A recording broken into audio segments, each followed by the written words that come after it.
അജണ്ടയാണ്. അല്ല, RSS എവിടെയെങ്കിലും India Hindu രാഷ്ട്രമാണ് പ്രഖ്യാപിച്ച ഒരു സ്റ്റേറ്റ്മെന്റ് കാണിക്കാം.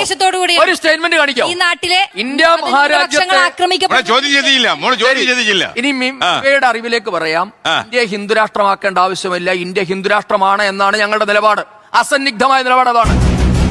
ഏത് മതത്തെ ഇന്ത്യയെ വിഭജിച്ച മുസ്ലിം ലീഗുകാരന്റെ കയ്യിൽ നിന്നും മതേതരത്വം പഠിക്കേണ്ട ഗതികേട് ആദ്യം പറഞ്ഞത് ഇന്ത്യൻ യൂണിയൻ മുസ്ലിം ലീഗാണ് ഇന്ത്യ വിഭജിച്ചത്. RSS ഹിന്ദു മഹാസഭയാണ് പറഞ്ഞത്. ഇവിടുത്തെ ഹിന്ദു മഹാസഭയാ പറഞ്ഞത്.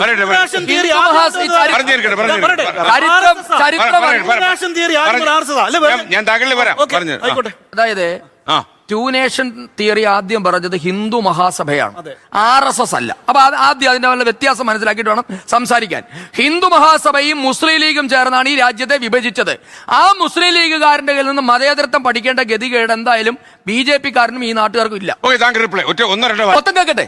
മൗദൂദിയുടെ ആശയമാണ് ഇന്ത്യയെ ഇസ്ലാമിക രാഷ്ട്രമാക്കുക എന്നുള്ളത്. ആ ആശയമുള്ള ഇന്ത്യയിലെ പാർട്ടിയാണ് ജമാഅത്തെ ഇസ്ലാമി. ജമാഅത്തെ ഇസ്ലാമിക്ക് ക്ലീൻ ചിറ്റ് കൊടുത്തത് ആരാ കൊടുത്തത്? PD സതീശൻ, പിണറായി വിജയൻ. കറക്റ്റാണ്. രണ്ടുപേരുകളും ഉണ്ട്. ആദ്യം കൊടുത്തത് മുഴുവനും